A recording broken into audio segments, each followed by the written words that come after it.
Is that working? Yes. Let me seize the opportunity that I have the mic to ask the first question. And I would like to ask the question to Professor Wang Yibor. I understand that the One Belt, One Road is a big web of different infrastructural development.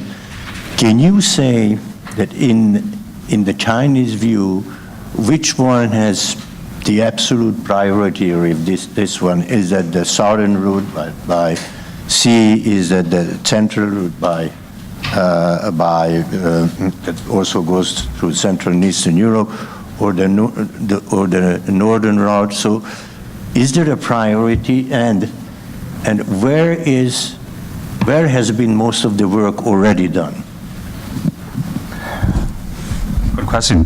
The Belt and Road Initiative is based on the mutual connectivity, particularly in the infrastructure, but not limited in the infrastructure. The most important infrastructure we want to is not to build the new one, but build the mostly crucial to connect each other. This land, but the need to connect each other. It does not mean that we build the road for the world. Of course, it's called too much. So as President Xi delivered the keynote speech, the Forum for International Cooperation, he mentioned about there are 4 integrations: land, maritime, from the sky, and also internet, mutual connectivity. Today, there are some projects, as you said, which make some achievements. For instance, I think Hungary to Serbia is a railway, because it will extend to the south to connect with the Belarus of the Greece, and Greece connect with Africa, Europe, and Asia. And then extend to the railway if to the north to reach the, I think the Baltic Sea, and then land and maritime mutual connectivity. This is very crucial achievements of that. Because the world, as I said, is more maritime dominant, 90% of the trade from the sea. So if the land and the sea mutual connected, I think huge market will be discovered. And then China-Pakistan economic corridor also the crucial one, because this makes Central Asian countries to access to Indian Ocean. Actually, India also benefit. Now, UK, Afghanistan, Iran, even Bangladesh, all they want to make the China-Pakistan economic corridor to be the China-South Asia, even beyond South Asia economic corridor. So India make the suggestions that we can join, but you should change the name, not just Pakistan. But when we asked the Pakistan, and the Pakistan people striked against to change the name. So it makes difficulties for the India to join. But definitely this is very crucial because it helps the Central Asians access to the Indian Ocean and Xinjiang also. So this is, we say, the very important infrastructures. Thank you very much. Then you, can you give him the mic? I can speak loud. Okay. Thank you.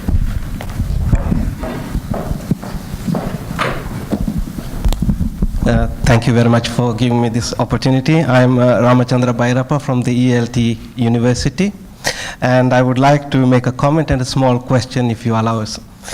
First is the comment to Professor Wang, who said India is a democracy in darkness. I would like to add a comment to that.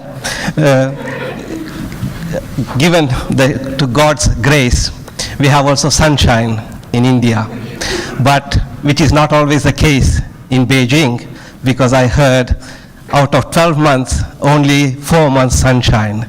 So when China has no electricity, it will be total darkness. Yes, so I would like, because we are academics, we can have an academic discussion of the goods and bads, because this could allow me to say also that the progress made in China is a polluted progress, but I'm not going to say it because the progress is real, yes? And another, now to the question, is that you said that there'll be a lot of harmonization in economies, in culture and communications, connectivity.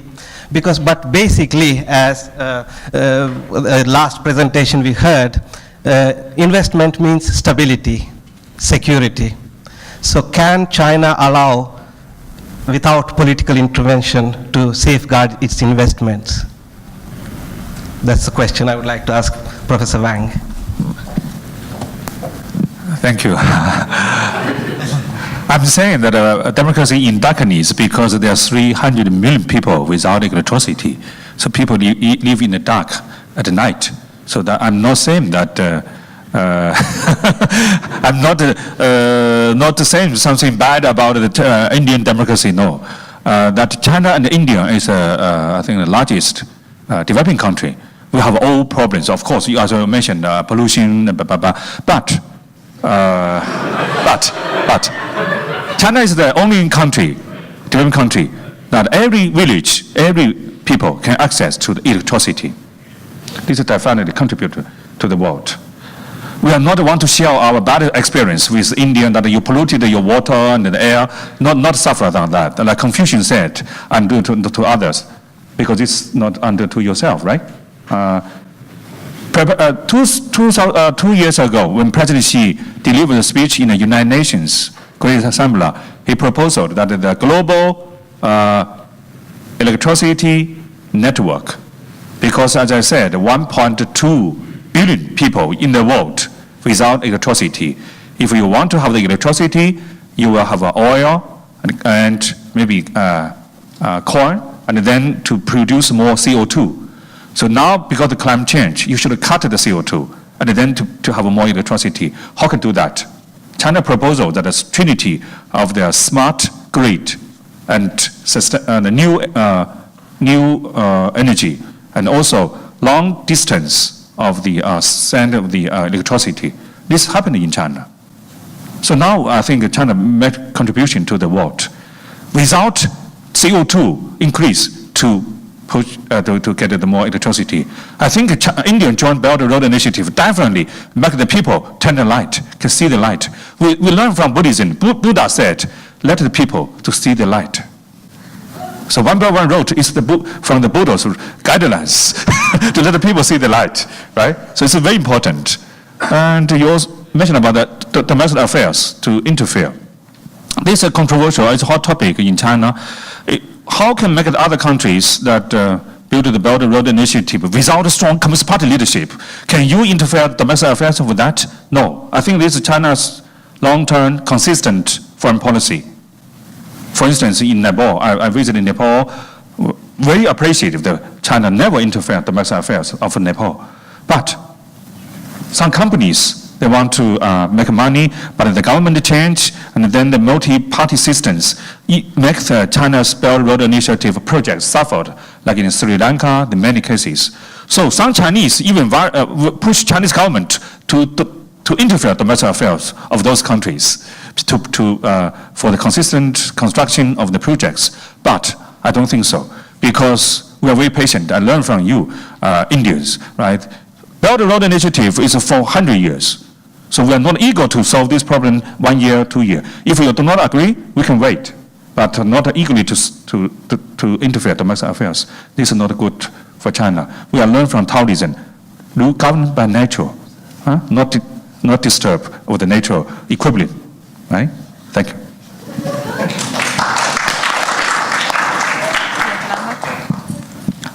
Well, yeah, firstly, appreciate all the answers. Firstly, concerning about your question, I have to rectify that. First, I'm from China. And based on the World Polluted City Index, actually the most polluted city in China is Beijing. It ranked 56. And actually, before that, most of the cities located in India and Bangladesh and other cities. So yeah, I'm sorry, we have to rectify that. And well, basically, I have two simply questions directly forward to Professor Wang Yiwei, and you can simply answer this. Well, firstly, concerning about the relation for the geopolitical geopolitical issues. What's the solution for the Chinese government on the instability of the political situations of the Eurasian states like the Kazakhstan and other Middle Asian countries, which is backed by Russia, because apparently somehow Russia is not really that happy that China has a huge ambitious plan. This is my first question. And the second question, my second question is that what's the Chinese government's plan about the youth exchange programs? Because I'm concerned that the Chinese youth exchange programs with Europe is very important. So I hope you can give me like a brief introduction. Thanks. Geopolitics. I think Belt and Road Initiative is not about geopolitics. Actually, they want to solve the problem of the geopolitics, divide and rule. Maybe it's geo-economy or even geo-civilization. It's not geopolitics, definitely not. Yes, at the beginning, actually, Russia very worried about China influence in Central Asia. That's the reason when President Xi proposed the Belt and Road Initiative in Kazakhstan. Actually, Kazakhstan, 3 years ago, they want to China to work together with China and under the framework of the SCO, Shanghai Cooperation Organization for Economic Cooperation, but Russia against, because they worry about if the economic cooperation, the Chinese leverage influence will increase in Central Asia. And then we changed the name, Silk Road, and then include Russia. And Russia actually joined the Belt and Road Initiative quite late, 2015. After 8 rounds of the negotiation, it's tough negotiation, President Xi Jinping visit Sochi Olympic Games just for this, to make the final negotiation with President Putin. And then Russia make some preconditions to join. Firstly, discover the far eastern areas of Russia, and including the railway. This is 100 years ago, very old. Less people, but it's cold. China should help them to develop the far eastern areas. And secondly, most important preconditions is the Euro-Asia Economic Union should have the synergies of the strategies of the Belt and Road Initiative. That means China Belt and Road Initiative not damaged Russia's influence, dominance in the Euro-Asia Economic Union. And many other preconditions, China all agree, because Russia is so important. Without Russia cooperation, you cannot pass through Euro-Asia continent. But still, some Russians, think tanks, still suspicious of China's influence, increasing Belt and Road Initiative. But because I think government relations is so important, and then Russia finally understand that Belt and Road Initiative is good for Russia to reform the economic structure. The Russian economy too much rely on the energy and military weapons export. They need to join from the value chain to the bottom to the middle, and open reform. Russia definitely need open reform, market economy, and then I think the mainstream of the Russian, they understand that it's good for Russian economy and good for Russia geopolitics influence, not damage it, not just a zero-sum game to view with that. But some Russians maybe think that we cannot guarantee that every Russians support with that. Afghanistan, actually, I visit. Afghanistan very appreciative of that, because Afghanistan, Asian Silk Road, all pass through Afghanistan. Today, they so in turmoil. I visit, it's terrible. But the thing about the Belt and Road Initiative is the hope to solve the problem of Afghanistan, that economic development first, and then security. So without the economic foundation, mutual connectivity, security cannot be guaranteed. So Afghanistan proposed the 三通 for contribute to the 五通. So-called 3 mutual connectivity is the energy mutual connectivity, because in the Central Asia they are full of energy, but South Asia lack of the electricity. So Afghanistan will be the bridge to connect each other. And the second is the infrastructure, because Afghanistan is the hub of Eurasia. So build more mutual connectivity through them, and then trade, boom the trade, and then spice and many. And number 3, Afghanistan proposal of the internet linkage from Xinjiang to Afghanistan, because of the traditional route, because so many terrorists and separatists difficult. But internet is good for Afghanistan. So Afghanistan is so important, so eager to join the Belt and Road Initiative. And also that's a reason United Nations 2 times mentioned about the Belt and Road Initiative because of Afghanistan. and because of the security of the infrastructure, this is public goods for the for the humankind. This is very important. Go beyond that. For the youth, Belt and Road Initiative is for the youth. It's by the youth, for the youth, and of the youth. So you are the future. I think when Zhang Qian is 24 years old, first time discovered the Silk Road. Even Alexander the Great, he died in 35 years old. 33. See, so young. So the future is, I think, is rely on the youth. I think the youth, Professor, you mentioned about the Chinese soft power. Chinese image in the youth generation, I think, is the best than any other generation, because the youth people use the internet, the more open mind, to understand the dynamic development and diverse China, not the old generation, the stereotype, the considered China, the communist country, blah, blah, blah. So the youth, I think, is easy to understand. So it's the hope. So I think you are the leader of the youth calling, and then for the people-to-people exchange, start from the youth, work for the youth, hope for the youth. Thank you. Thank you. There was a, yes? You. I ordered a microphone, so I'm just going to make a quick question. That's great. I'll pass the microphone onto there in a second. So thank you very much for these insightful presentations. I'd like to ask two questions. I'm from the Central European University, by the way, a master's student there at the moment. So my first question is, what do you think is the gap between the rhetoric and realities of infrastructural development cooperation between China and Hungary? For instance, represented by the fact that the Budapest-Belgrade Railway was announced to be constructed in 2014. By 2017, as far as I'm aware, the construction hasn't started, although the finishing date was 2017. So just maybe some answers about the challenges and practice in terms of cooperation, and what are the domestic political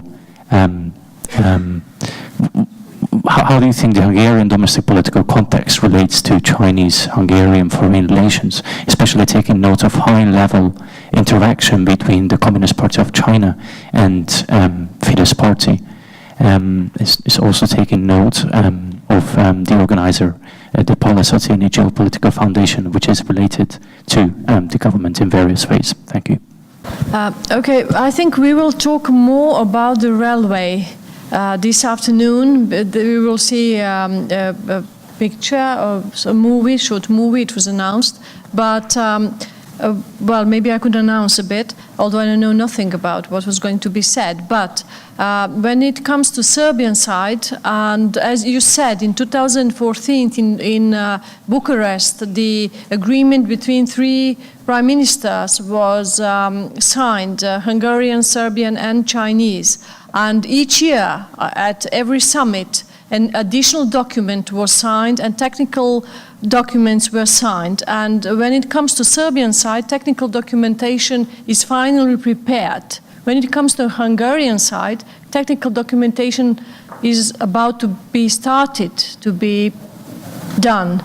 But the major problem is financing, the way how it is financed. As I explained, that way is not acceptable by European Commission. When we come back to geopolitics and we say European Commission, then we think Germany, because Germany is playing very wisely. When it wants to pursue a project of its own interest, like Nord Stream, it steps out of EU regulations and do it bilaterally with Russia. But when it wants to prevent another project, like South Stream, it comes to Brussels and say European Union must be firm, respecting all the regulations, so it stopped. And this project, Germany is behind most of the concerns, and because it, as a big economic power, it wants all these 16 to just be satellites serving its own economic development. Doesn't like another major player, China or Russia, to interfere and becoming another major competing power. But the problem exists, and like Serbia has been under scrupulous watch from the relevant Brussels institutions, and we transparently did everything. We are not a member state. We are not completely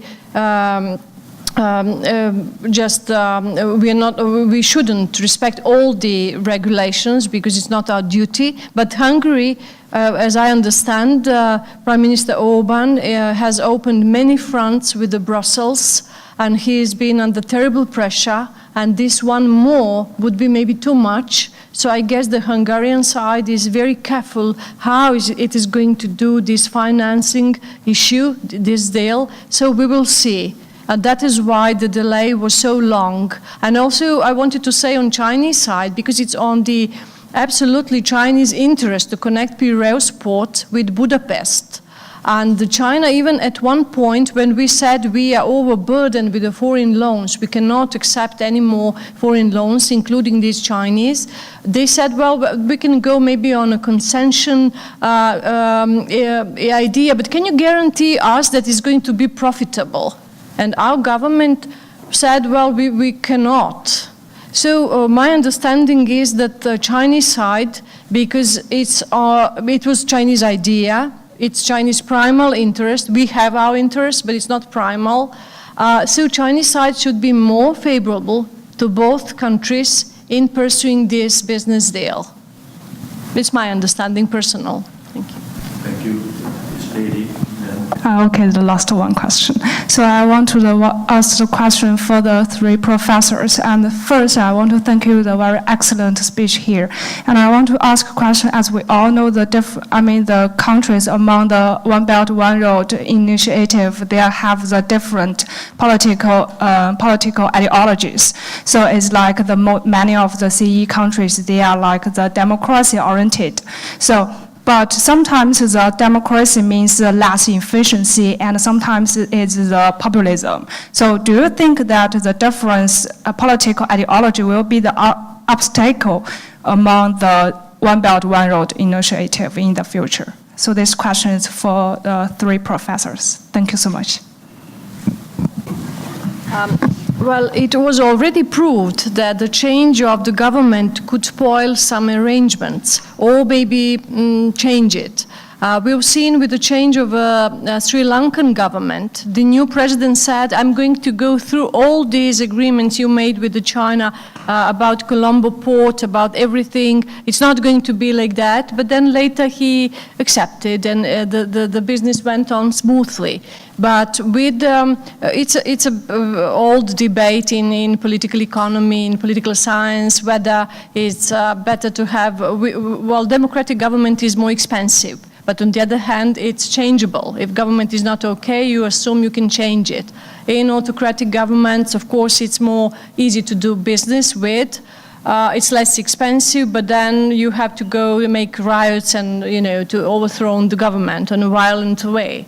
So it's pluses and minuses and many others. So yes, it could make things more complicated if there are democracies that there are along the road. But, the humankind is a variety of all different cultures, civilizations, traditions, and China is known of preaching, of respecting all these differences. And I believe that all these differences have to be acknowledged and respected if Belt and Road Initiative is going to be a success for another, let's say, 100 years, because it needs around 100 years if all these mentioned projects are going to be realized, and to maintain and hold and have a governing of such a mega project is another issue. But just to finish, yes. I don't think we can say that democracies by nature are less effective than dictatorships or autocratic regimes. Like Germany is pretty effective, or Switzerland, democracy. And I'm not sure if, let's say, Turkmenistan is not is more effective than Germany.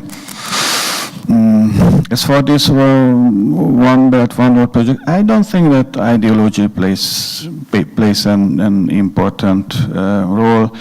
We have all these debates in Hungary that now the opposition is against the Chinese relations, but when today's opposition parties were in power, before 2010, they were the most enthusiastic about building relations with China. So I think it won't be a real problem that different people see things different way. Business is business. Business is business in a democracy. Business is on the right side, left side, in the east, in the west. So I think for the long run, this new Silk Road project is basically about economic and political interest, and these economic and political interests, they are not very deeply influenced by ideology and by political parties.